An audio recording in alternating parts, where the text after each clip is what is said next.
कहते हैं कि सयाहत भी एक नशा है, जिस किसी को भी इसकी लत लग जाए वो मुसाफिर बन के ही रहता है। ये बात बड़ी हद तक दुरुस्त भी है।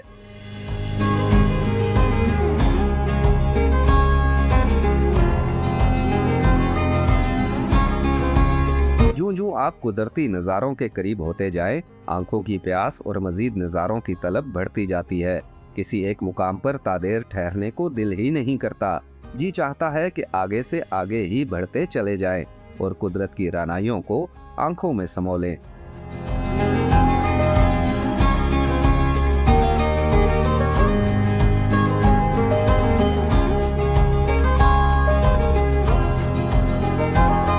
हमें अक्सर ये सूरत हाल दरपेश रहती है कि खूब से खूब तर की तलाश में रुके नहीं, बस चलते जाएं और यूं हम वादी वादी घूमते रहें। जारोगो आबशार को हमने जी भरकर देख लिया है।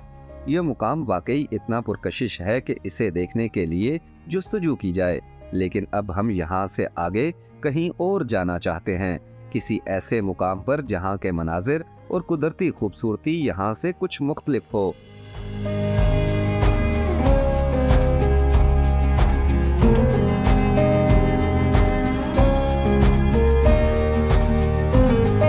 बालाई स्वात का इलाका गबीन जब्बा ऐसा ही मुकाम है कि जिसे देखने की जुस्तजू की जा सकती है, लेकिन सिर्फ गबीन जब्बा नहीं, उससे आगे भी कई बुलंद सयाहती मुकाम ऐसे हैं जो देखने से ताल्लुक रखते हैं।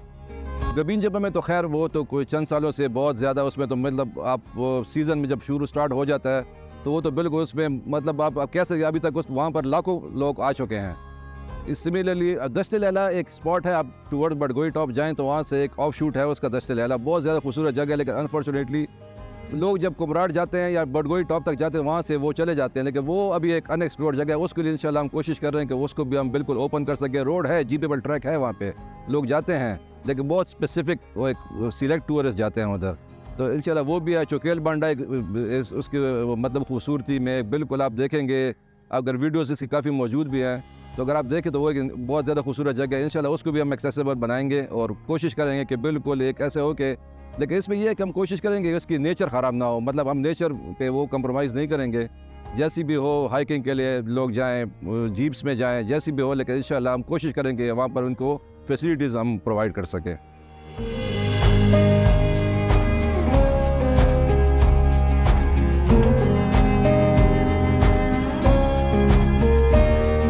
स्वात के बालाई इलाकों की सयाहत के दौरान हमारी पहली मंजिल गबीन जब्बा टॉप है। ये एक नया और उभरता हुआ सयाहती मुकाम है जिसने मुख्तसर अरसे में सयाहों को अपनी तरफ राग़िब कर लिया है।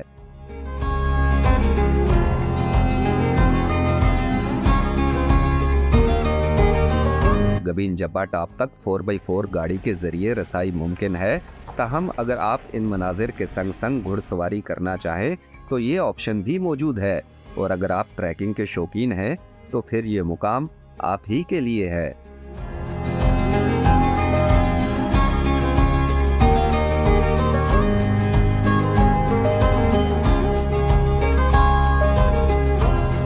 गबीन जब्बा भी देवमालाई हुस्न का हामिल मुकाम है। बुलंद पहाड़ों के दरमियान ये मुकाम एक प्याले की मानिंद है।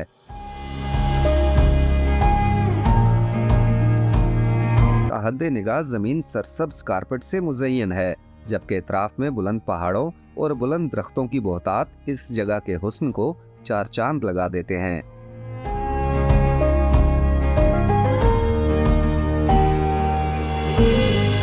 सरसब्ज मैदान के इतराफ में बुलंद पहाड़ों पर जमी बर्फ एक अलग ही नज़ारा है। जी चाहता है कि इस मंजर को बस देखते ही रहें।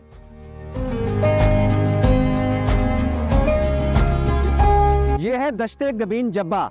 गबीन जब्बा का दश्त आपको बताया था कि हमवार जगह को कहते हैं। ये इस इलाके में निस्बतन हमवार जगह है, इसलिए इसको दश्ते गबीन जब्बा कहते हैं। इसकी लोकेशन बहुत खूबसूरत है। इसकी सराउंडिंग्स में 3 अतराफ में बुलंद बर्फपोश पहाड़ हैं, जहाँ साल के अक्सर महीनों में बुलंद चोटियों पर बर्फ जमी रहती है, और कभी कभी जब बादल इन बर्फपोश चोटियों पर मंडलाते हैं तो ताज़ा बर्फबारी भी वक्तन फ़ौक्तन होती रहती है। इसके अतराफ में जो जंगल है ये केल और दयार का जंगल है, और इस जंगल की वजह से इस इलाके की खूबसूरती बहुत ज़्यादा दिखती है। ये बहुत खूबसूरत मेडोज़ हैं। जब भी आप गबीन जब्बा आएँ तो सिर्फ कैंपिंग पॉट से आपने वापस नहीं जाना, आपने यहाँ पर आना है, क्योंकि गबीन जब्बा की असल खूबसूरती यही है और इसी दश्त की वजह से गबीन जब्बा मशहूर है। अगर आप टूरिज्म करना चाहते हैं तो आप यहाँ बड़ी आसानी से आ सकते हैं।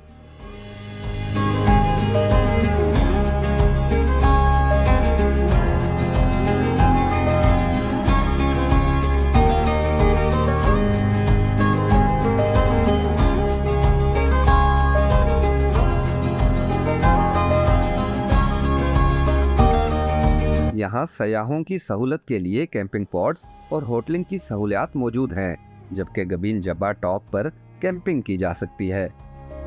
अभी होटल बना हुआ है, किचन है और यहाँ सुपर स्टोर भी है और रिहाइश के लिए रात को रहते हैं तो फोम बिस्तर और रज़ाइयाँ उनको मिलते हैं।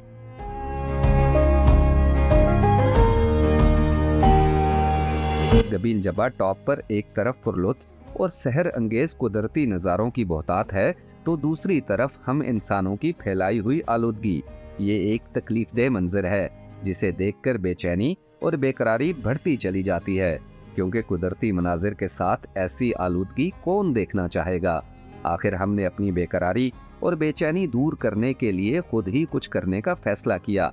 मुकामी अफराद को साथ मिलाया, उन्हें सफाई की अहमियत से आगाह किया और फिर गबीन जब्बा टॉप पर सफाई मुहिम शुरू कर दी। फिर लोग आते गए और हमारी तादाद बढ़ती गई। चंद मिनटों में हमने गबीन जब्बा टॉप का कुदरती हुस्न बहाल करने में अपना हिस्सा डाल दिया।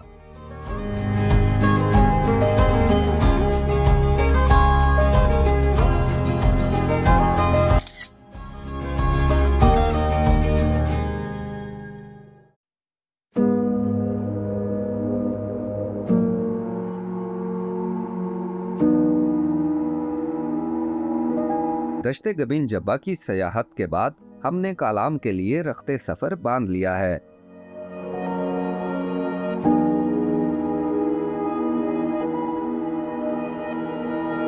कालाम एक ऐसा मुकाम है कि जिसे देखे बगैर स्वाद की सयाहत मुकम्मल होती है, ना ही एडवेंचर टूरिज्म के शौकीन सयाहों की आंखों की प्यास बुझती है।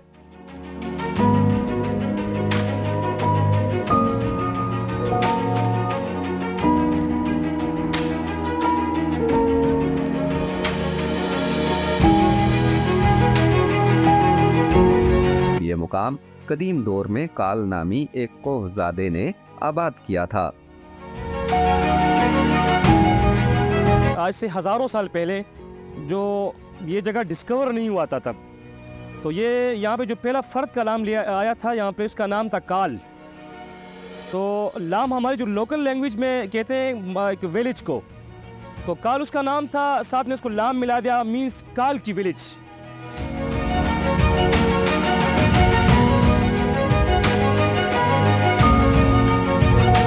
कालाम में हम महोडन झील के नज़ारों समेत दश्ते लैला, चुकेल बांडा, डिसान मेडोज का दीदार भी करना चाहते हैं, लेकिन मौसम का उतार चढ़ाव हमारे इरादों में रुकावट बना हुआ है। महोडन झील का रास्ता एक बड़े ग्लेशियर ने बंद कर रखा है, जबकि अतरोड़ वैली और दश्ते लैला समेत बुलंद इलाकों में बर्फबारी की वजह से रसाई मुमकिन नहीं।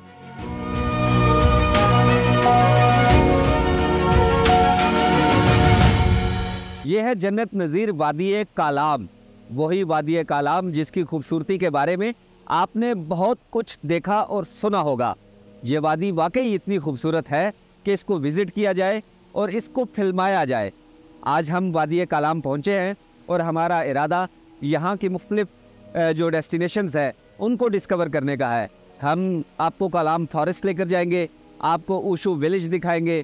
कालाम फॉरेस्ट भी वैसे ऊशू फॉरेस्ट के नाम से मशहूर है, लेकिन बेसिकली वो कालाम में है, तो आप उसको कालाम फॉरेस्ट कह लें, ऊशू फॉरेस्ट कह लें, आपको वो दिखाएंगे। बहुत डेंस फॉरेस्ट है और वहाँ पर देवदार यानी देयार के बड़े घने जंगलात हैं और लाखों की तादाद में वहाँ पर देवदार के दरख्त है।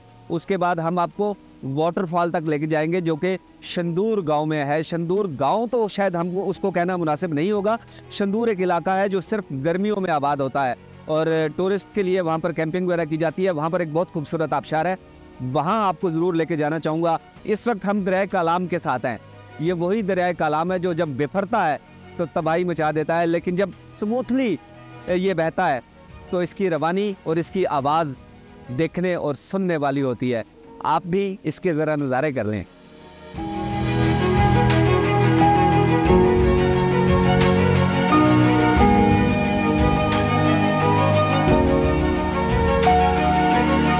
कालाम की बुलंद तरीन चोटी फलक सेर है, जिसकी बुलंदी 19,000 फुट से कुछ ज्यादा है।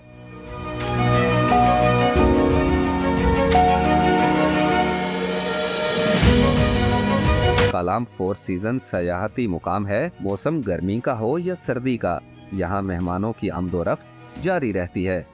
दिसंबर से मार्च तक बिल्कुल एक आइडियल वो होता है। काफ़ी टूरिस्ट आते हैं, बहुत इंजॉय करते हैं, स्नोफॉल इंजॉय कालाम में करते हैं, गबीन जबा में भी करते हैं। जितने स्नो बाउंड एरियाज़ हैं, ठीक है, कालाम से आगे कुछ जो है हाईली एक्सेसिबल, जो हाई एल्टीट्यूड के रोड वो जगह होती हैं, वो मतलब बंद होती हैं, मॉडर्न बंद हो जाता है क्योंकि ग्लेशियर है वहाँ पे। लेकिन कालाम तक बिल्कुल काफ़ी टूरिस्ट आते हैं दिसंबर से मार्च तक, और बहुत इंजॉय, मतलब काफ़ी इंजॉय करके यहीं से वापस जाते हैं।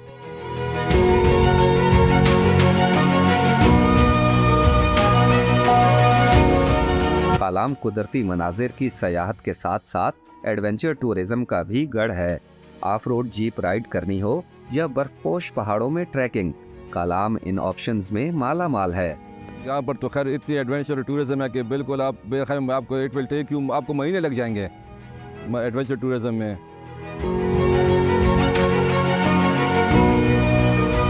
दरिया के साथ आबाद कालाम आबादी के लिहाज से मुख्तसर शहर है। यहाँ कोहिस्तानी और गोजरी बरादरी आबाद है। यहीं दरिया अतरोड़ और दरिया ऊशू का मिलाप होता है और यूं दरिया कालाम वजूद में आता है।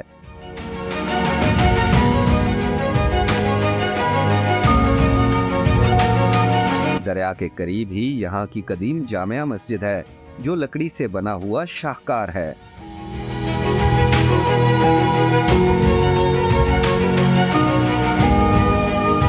सयाहों की आमद के पेशे नज़र यहाँ होटल्स बड़ी तादाद में मौजूद हैं।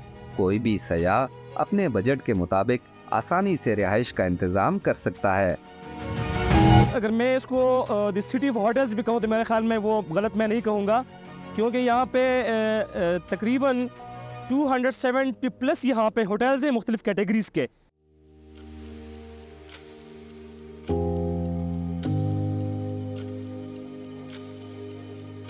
कालाम शहर में दरिया के उस पार देवदार का घना जंगल है। अगरचे ये कालाम फॉरेस्ट है, लेकिन ऊशू फॉरेस्ट के नाम से भी जाना जाता है।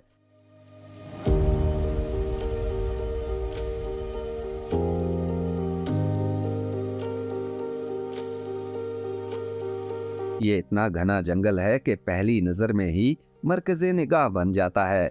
जी तो चाहता है कि एक बार इस जंगल में कहीं दूर निकल जाएं।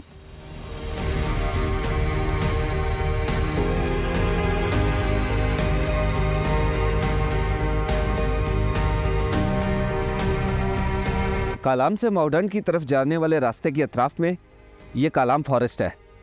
थोड़ा सा आगे ऊशू गांव भी है। इसी मुनासिबत से कुछ लोग इसको ऊशू फॉरेस्ट भी कहते हैं, लेकिन दर हकीकत ये कालाम फॉरेस्ट है और ये बहुत बड़ा फॉरेस्ट है।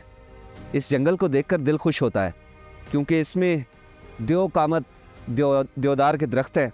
इसके अलावा मुख्तलिफ ब्रीड्स के यहाँ पर लाखों दरख्त हैं। कहते हैं कि तकरीबन 1.5 मिलियन के करीब यहाँ पर दरख्तों का ख़जाना है और इस फॉरेस्ट में इंतहाई पुरसकून माहौल है। ऊंचे ऊंचे देवदार के दरख्त हैं और उनके बीच में वॉक करना, क्या बात है। ऐसा जंगल हो, ऐसी धरती हो और उसमें आप ट्रैकिंग करें, आपको कितना मज़ा आता है। और यहाँ जो फीलिंग है वो नाकाबिले बयां है। ऑक्सीजन लेवल बहुत मुनासिब है यहाँ पर और इतना मज़ा आता है ना यहाँ पर वॉक करते हुए कि ये तो तभी आपको पता चल सकेगा जब आप यहाँ पर आएंगे, खुद आके एक्सपीरियंस करेंगे। और यहाँ जो खामोशी है ना, वो बहुत मुनफरिद किस्म की खामोशी है। अगर हम ना बोले तो यहाँ पर किसी किस्म की दूसरी आवाज़ नहीं आती। ज़रा आप भी थोड़ी सी खामोशी फील करें।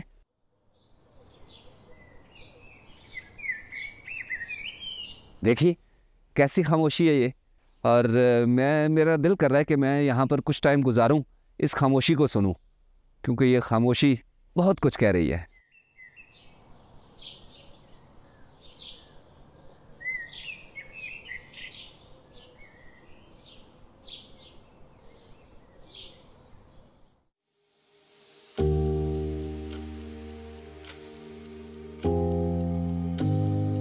कहते हैं कि ये जंगल कई सदियां पुराना है, जहां देवदार, केल, चीड़ और बेरंग समेत दीगर अक़साम के लाखों दरख्त हैं। पारी सब डिवीज़न 99 कंपार्ट है और एक कंपार्ट में तकरीबन 14-15 हज़ार दरख्त होते हैं एक कंपार्ट में, और जो टोटल बनते हैं तकरीबन 14-15 लाख दरख्त बनते हैं उसका। उसमें दियार, ज़्यादातर दियार होते हैं, पर सबरूस होता है और कायल, और ये बेरंज होता है जी।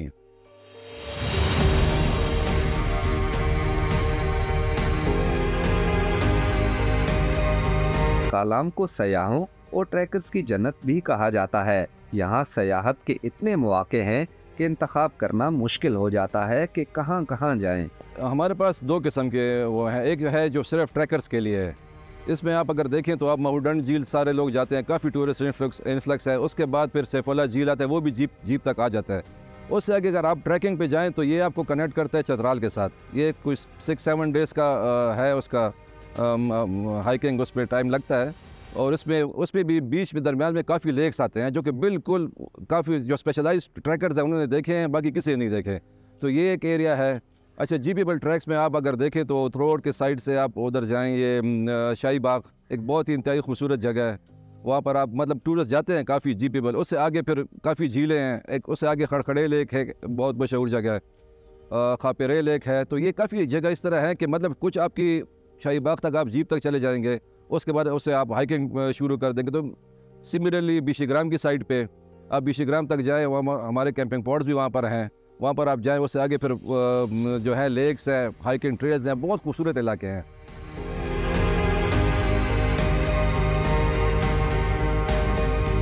कालाम के बाद माहोडन झील रोड पर ऊशू और मटलतान बड़ी आबादियां हैं। यहाँ सख्त मौसमी हालात की वजह से लैंडस्लाइडिंग होती रहती है। बेहतर यही है कि इस रोड पर सफ़र करने के लिए सिर्फ और सिर्फ 4x4 गाड़ी का इंतखाब किया जाए। हमारे तो यहाँ पर दार मदार सारे टूरिस्ट के ऊपर है। टूरिस्ट आते हैं, हमारे लोग भी खुश, हम भी खुश। और रही बात पुरअमन इलाके की, तो मेरे ख्याल में मेरे वादी जैसे पुरअमन इलाका कोई भी नहीं। मटलतान में एक ग्लेशियर अक्सर व बेशतर संगे राह की तरह सफ़र में हायल होने की कोशिश करता है, लेकिन गाड़ी अगर 4x4 है तो कोई मुश्किल नहीं होती। इस पुरपेच खमदार रास्ते पर नशेबो फराज के सफ़र के बाद वो मुकाम आ ही गया जो हमारे इस सफ़र की आखिरी मंजिल है। ये एक बुलंद आबशार है।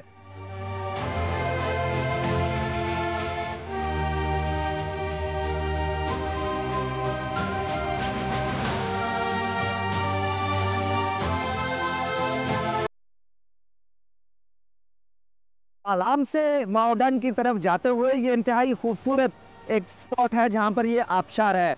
इस आबशार का कोई ख़ास नाम तो नहीं है, लेकिन मुकामी इलाके के नाम पर इसे शंदूर आबशार कहा जाता है। ये शंदूर वो नहीं है जो कि चतराल से आप गिजर में एंटर होते हैं तो शंदूर पोलो ग्राउंड, ये वो हरगिज़ नहीं है। एक दूसरा स्पॉट है जिसे शंदूर के नाम से ही पुकारा जाता है और इस आबशार को भी इसी मुनासबत से शंदूर आबशार कहते हैं। इसकी हाइट लगभग 250 फुट के करीब है और ये लास्ट स्पॉट है इन दिनों में, क्योंकि इससे आगे माओडन झील का रास्ता बंद है एक बड़ा ग्लेशियर आने की वजह से। तो टूरिस्ट जितने भी इस वक्त कालाम में हैं वो यहाँ तक आते हैं और इस आबशार को देखने के बाद यहीं से वापसी करते हैं, क्योंकि माओडन झील का रास्ता खुलने में अभी वक्त है। एक बड़े ग्लेशियर ने उस रास्ते को बंद कर रखा है। ये इलाका इंतहाई खूबसूरत है। इससे थोड़ा पीछे जो सबसे बड़ी और आखिरी आबादी है वो प्लोगा की है। प्लोगा गांव जो कि इस रास्ते पर आखिरी गांव है, आखिरी आबादी है। इससे आगे आपको माओडन झील तक कोई बड़ी आबादी नहीं मिलती। एक तरफ तो इस आबशार का पानी यहाँ पर आ रहा है, ऐसा लगता है जैसे दूध की नहर बह रही हो, जबकि दूसरी तरफ ये जो ऊशू रिवर है जो माओडन झील से नीचे जाता है कालाम की तरफ, वो है। तो दोनों का ये संगम बनता है। बहुत खूबसूरत और प्योर मुकाम है, क्योंकि अभी तक यहाँ पर शहरों की पोल्यूशन नहीं पहुँच पाई है। इसकी सराउंडिंग्स में बड़े बड़े पहाड़ हैं जिन पर दयार का जंगल आपको नज़र आता है और आंखों को तरावत मिलती है ये सब्ज़ा देखकर और ये पानी देखकर। बहुत खूबसूरत स्पॉट है। आप जब भी स्वात कालाम के विज़िट पर आते हैं तो आपको इस रूट पर ज़रूर आना चाहिए। 4x4 का ये रूट है क्योंकि कच्चा सड़क है, सारी की सारी कच्ची सड़क है, ये मेटल रोड नहीं है, तो मुनासिब होगा कि अगर आप इस रूट पर आते हैं तो यहाँ की लोकल जो गाड़ी है उसको हायर करें, उसमें आप इजी रहेंगे। ये डे लॉन्ग टूर है कालाम से मॉडर्न का और ख़ूबसूरत स्पॉट है। रिकमेंडेड है कि आप अगर टूरिज़म करना चाहते हैं तो यहाँ पर आएँ, टूरिज़म करें, कुदरत के नज़ारे देखें कि कितना खूबसूरत है हमारा मुल्क और यहाँ पर टूरिज़म के कितने मौके हैं। यहाँ गर्मी के मौसम में भी अगर आप आएंगे तो आपको ठंड लगेगी, आपको गर्म जैकेट पहननी पड़ेगी जैसे कि मैंने पहन रखी है। तो मैं आपको रिकमेंड करूँगा कि जब भी आप स्वात कालाम की तरफ आएँ तो इस इलाके में ज़रूर आएँ, क्योंकि इसकी खूबसूरती नाकाबिले बयान है और इसी खूबसूरती की वजह से वादी स्वात को स्विट्ज़रलैंड ऑफ द ईस्ट भी कहा जाता है।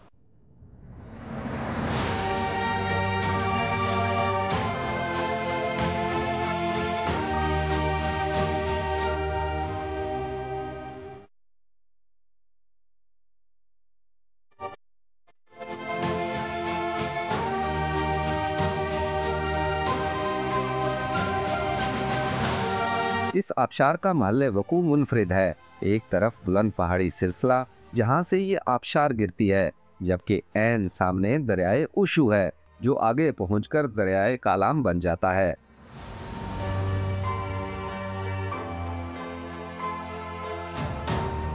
बुलंद पहाड़ों पर मौजूद बर्फ और नशेबी इलाकों में मौजूद सब्जा इस नज़ारे में रंग भरकर इसे खुश रंग बना देते हैं। स्वात की बालाई वादियां यकीनन खूबसूरती और दिलकशी में अपना सानी नहीं रखती, लेकिन अगर आप इन वादियों के मजीद हसीन रूप देखना चाहते हैं तो फिर आपको सड़क से हटकर सफ़र करना चाहिए। ऐसा करने की सूरत में आप उन लोगों में शामिल हो जाएंगे जो ये दावा कर सकते हैं कि उन्होंने वतने अजीज़ के नाकाबिले मिसाल शुमाल का हुस्न देख रखा है। कुछ ब्यूटी ऐसे भी हैं जहाँ पे जो है ना आम लोग पहुँच नहीं सकते हैं, लेकिन वो बहुत ज़्यादा वो ट्रैकिंग बहुत खूबसूरत है। वहाँ पे जाने के लिए आपको लोकल जो है ना वो गाइड की ज़रूरत होगी और बहुत ज़्यादा जो है ना अल्लाह ताला ने पाकिस्तान को बहुत कुछ दिया हुआ है।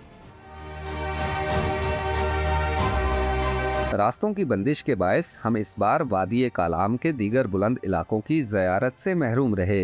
हफ्त रोज़ा सयाहत के दौरान यहाँ जो कुछ देखा अगरचे वो दिल बहलाने के लिए काफ़ी है, लेकिन आंखों की तशनगी ताहाल बरकरार है। हम इस उम्मीद के साथ इस सफ़र का इख्तिताम कर रहे हैं कि बहुत जल्द इन बुलंद कोहसारों के दिलकश नज़ारों को देखने के लिए फिर लौटेंगे और जी भर कर कुदरती नज़ारों से लुत्फ़अंदोज़ होंगे।